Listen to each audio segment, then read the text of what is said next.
The second aphorism: the conscious mind within itself is insanity in its natural state.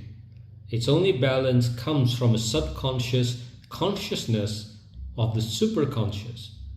When the consciousness sinks into perverted, instinctive phases of thought and feeling, resulting in physical action, thus eventually cutting itself off from the superconscious and intellectual spheres through untimely and immoral practices, the conscious mind, falls into its natural state, termed insanity.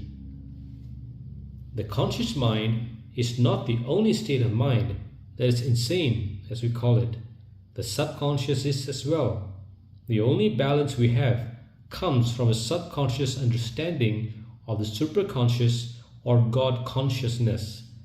If this were not true, the instinctive nature would take over the entire mind and bring total insanity. The mind would magnify all it did not comprehend, and a complete loss of mental and physical coordination would result. The super, all-knowing consciousness, however, steps in through the subconscious. This is reflected outside by churches, ministers, and priests, keeping the consciousness deep enough to hold the balance between the conscious and subconscious mind. For the subconscious is but a reflection, a storehouse of all conscious mind happenings.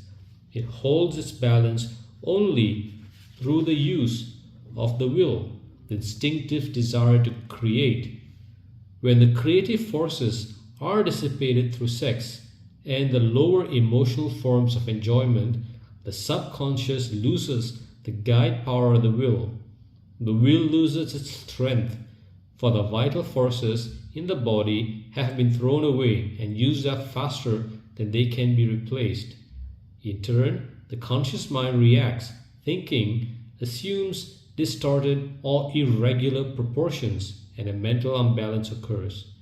The creative forces must be transmuted to be of use in holding the conscious and subconscious mind concentrated to the point where the superconscious mind can be tapped consciously.